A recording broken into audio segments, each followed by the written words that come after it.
Good morning, guys. Welcome along to today's training.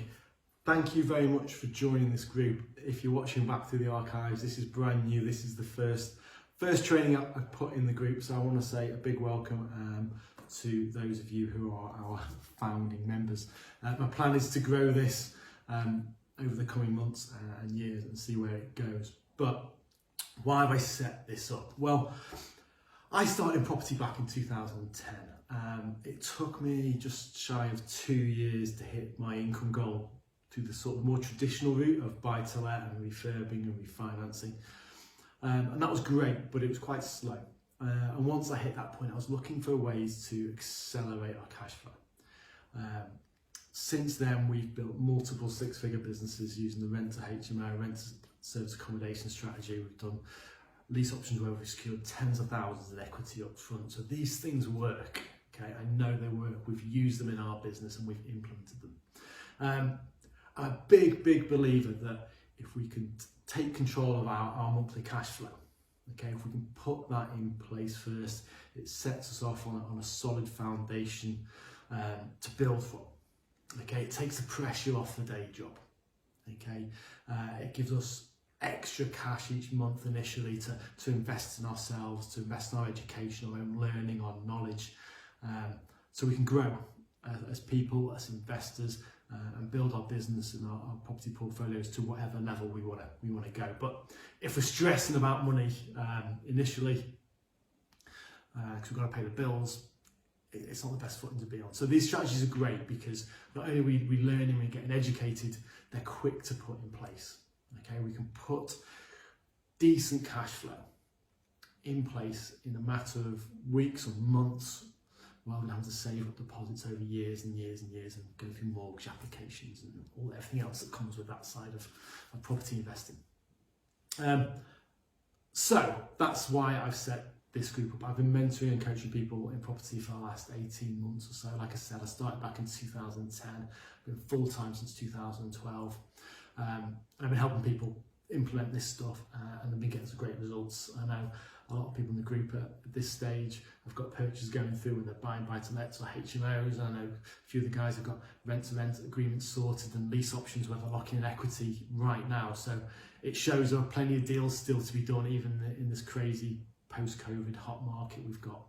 So this group's going to grow. If you know anybody else who's interested in the creative side of these strategies, so rent-to-rent, rent-to-HMO, rent-to-service accommodation, lease options, assisted sales, and also want to get good grounded knowledge in property overall, please invite them along. I'd love to have them in the group and see how we can help them on that journey. I'm going to be doing a live training every week. It's going to be, for the meantime anyway, 11 o'clock on a Thursday morning. It'll be recorded, it'll be dropped in the group for people to watch back, and for any new members that are joining us in the future.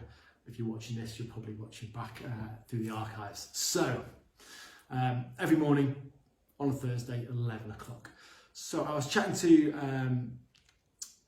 Ellie on Messenger yesterday, and she was asking about what she needs in place to set up her rent-to-rent business. And I thought that'd be a great way to kick off these trainings and cover a little bit of that.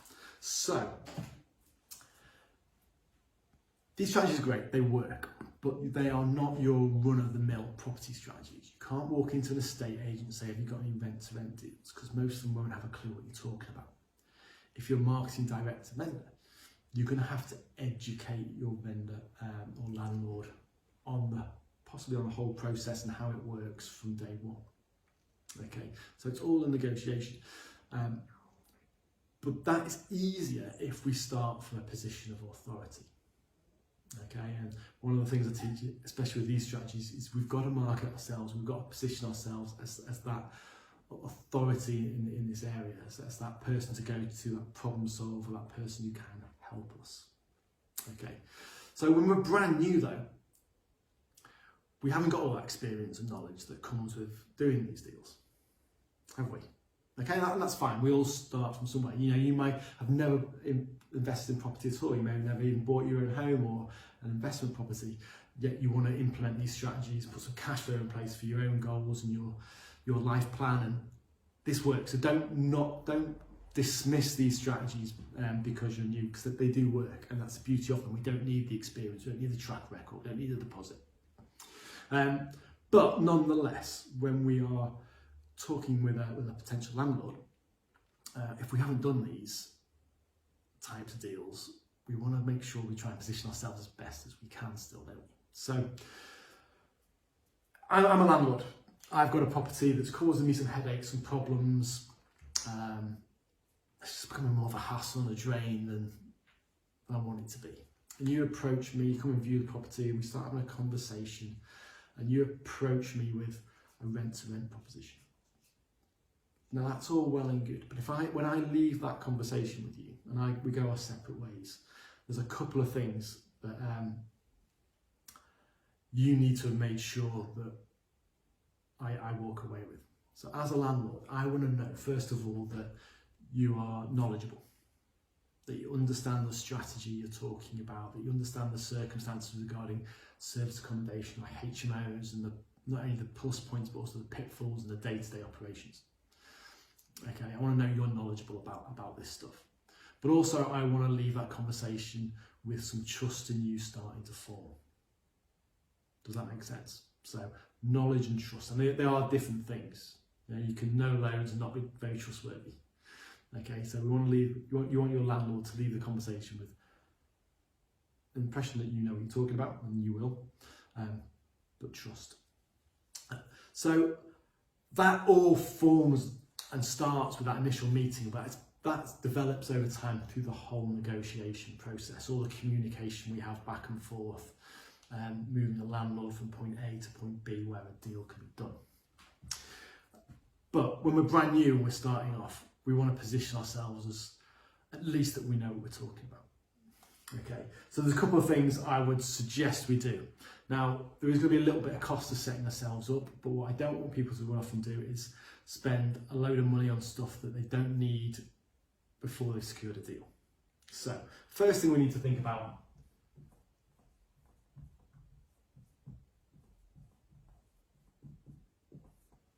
is a company name. What are we going to call our company? Now, yes, we could go and do these deals in our own personal name and agree with the landlord. However, rent to rent is a business. Whether it's HMO or service accommodation, you're operating a property management business. So it makes sense to start as you mean to go on. Okay. Now, what you call your company doesn't really matter too much, as long as you are happy with it. We want it to have some sort of property connotation, so something property. But at the end of the day, we don't need to spend months or thousands of pounds getting marketing consultants to come up with a name for us. We just need something that works. Why? Because we want we want to position ourselves professionally, but no matter which marketing strategy we go down, and we teach them whether we're teaching to go through agents or teaching the direct to vendor strategies, there's always going to be communication back and forth. And if you're emailing from goldenballs69@gmail.com, you're not going to be setting yourself off very professionally, are you? You're not starting on the right foot. So we want to get a company domain. So we need to go to Company's House.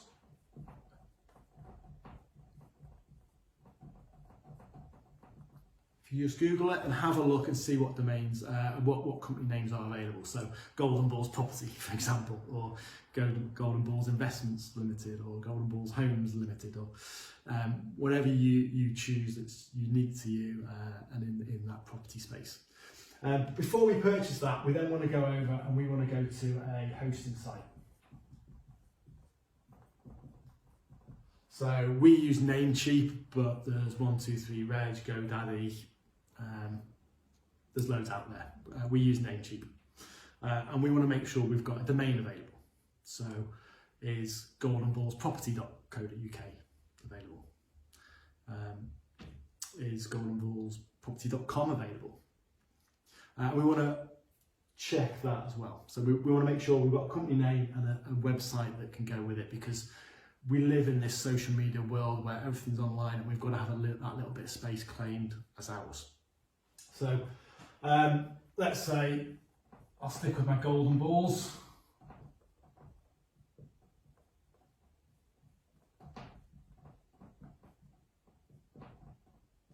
Golden Balls Property Limited, and we got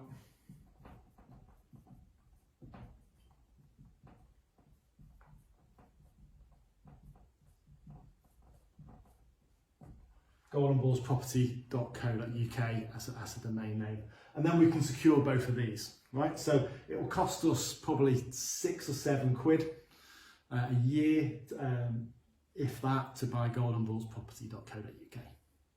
Have a look around. It's got .com available, it's got .co available, and it's worth buying a few because we can direct them all to the same website eventually.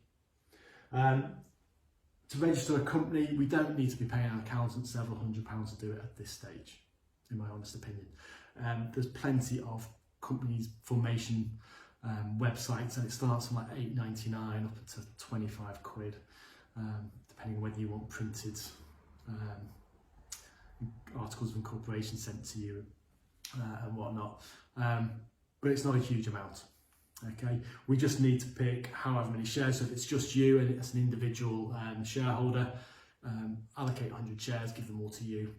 It's fairly straightforward. If there's two of you, allocate 100 shares and split the ownership if it's 50-50 or 70-30 is the easy way to do it. And we need to pick a SIC code for that company. So rent to rent is property management, whether it's service accommodation or HMO, and the SIC code for that on Company's House is 68320. Cool. So company formation, let's call that £20. Shouldn't cost much more than that. We've got our website secured, and then we can go and get an email address. And for £2 or £3 a month, we can get probably 3 email addresses linked to goldenballsproperty.co.uk, and I would just set up a generic one for your name.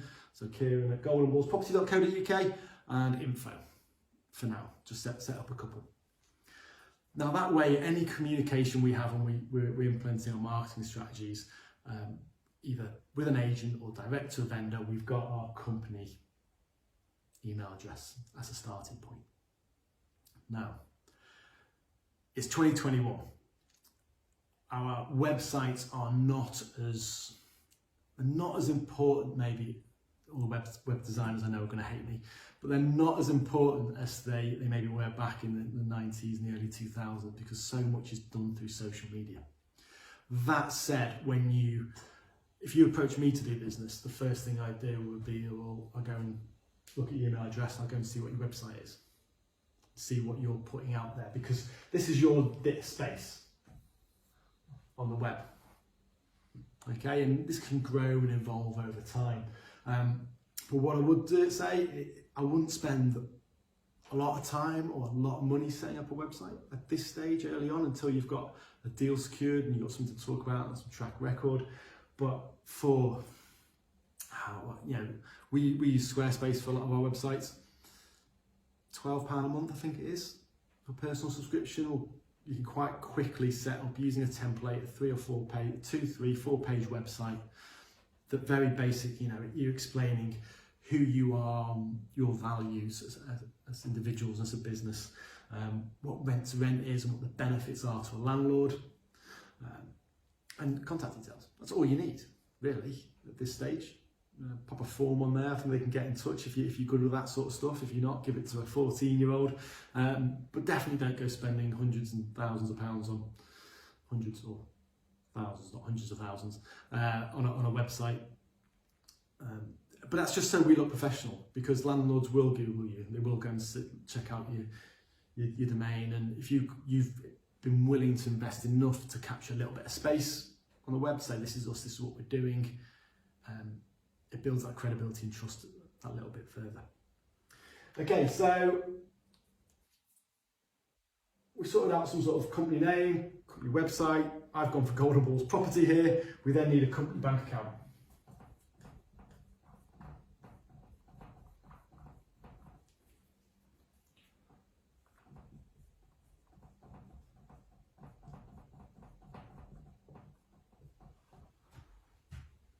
In the early days, I would suggest staying away from your main high street banks, only because they're quite slow to set up accounts. It can involve face-to-face meetings and on their timescales, and it can be a little bit of a drag and a slow process. The new online Challenger banks, Starling is my bank of choice. We have got accounts with Tide as well. They're quick and easy to set up, and you should be able to do it in a couple of hours with one of those. When I say a couple of hours, it's you fill the application form in and your account's live within a couple of hours. And obviously that needs to be linked to your company, so it's set up in your company name, so your company bank account set up. And that's all we need to do initially to position ourselves as we're treating this seriously and this is us as a business. Does that make sense? Then we've got the whole social media side of things. Now, if you're brand new to this, you're new to the property world, the investment space, start having to think about what you're putting out on your profiles. I won't go into it in any more detail today. I'll do something else on it at some point maybe.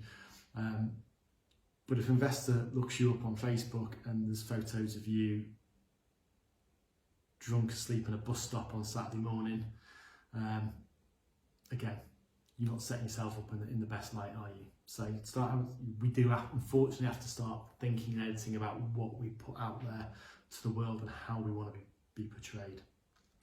But that should be enough for us to be able to start communicating with any potential landlord or vendor and saying, look, this is who we are, this is what we do. Now, once we start operating, once we agree our first deal, there are some things we need to start to put in place. Okay, so first of all, shall I clear this off? Yeah, let's do that.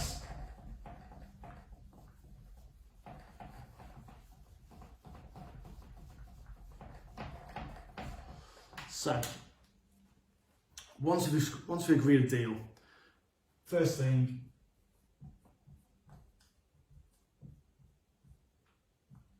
insurance. Okay, so we've got professional indemnity.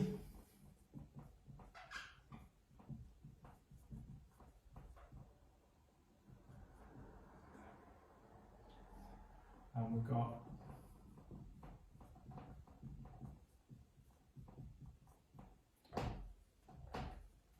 two lots to cover, professional indemnity and public liability. Now, professional indemnity covers us if we're offering a service or we're giving advice or people making decisions based on our input, essentially.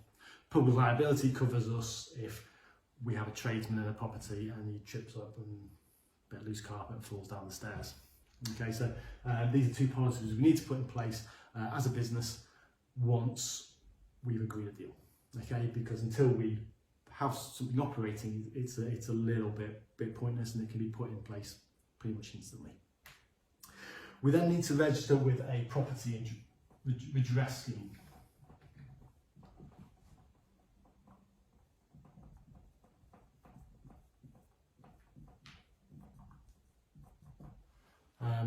There's a property ombudsman and there's a PRS that we use.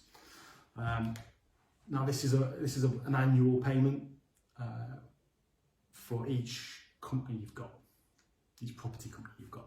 I think it's about £125, I think, for their basic package, and that's renewed every 12 months. So this is why there's no point paying for it now. We may as well wait until we're up and running and we're operating, and we get the most out of that membership. And then we've also got the ICO, so we need to register for data protection with the ICO. This starts, I think, about £40–50 a year, and that's because we're going to be holding tenant data, we'll be holding landlord data, we'll be storing that online in some form, and we need to register for data protection and follow their processes and guidance on how we store that information. Nothing too exciting, but it needs to be done.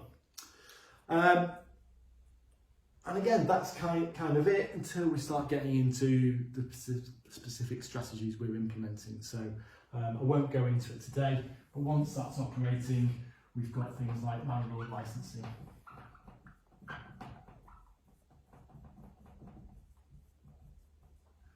So just to answer the question, because we were chatting about it on Messenger yesterday with a couple of people, you have to, if a property needs to be licensed, you have to apply for a license with that council.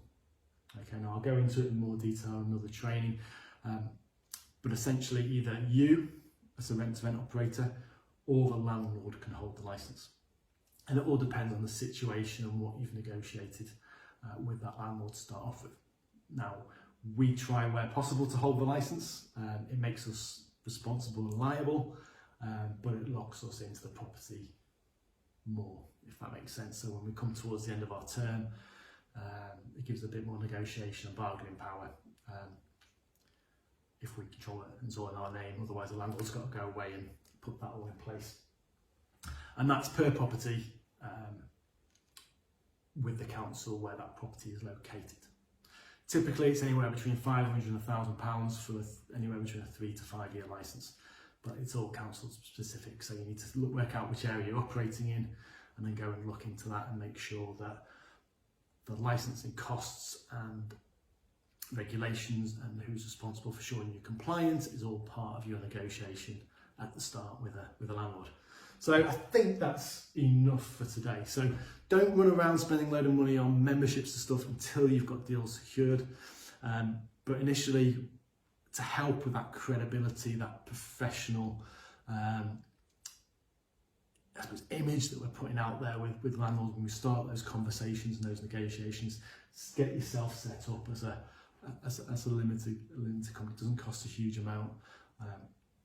Get yourself a website, get yourself at least an email address attached to it, and if you want to spend, or if you're handy online, just put together a fairly simple template, a couple of pages or one page with this is who we are, this is what we do. And you can grow and build that over time, but you just claim that little bit of the main space online. So I'll be back next week. If I can help at all with anybody and you want to jump on a call and have a chat, feel free. Just drop me a DM through the group and we can arrange that. But otherwise, I'll be back with something next Thursday at 11 o'clock. And till then, have a wicked week, people.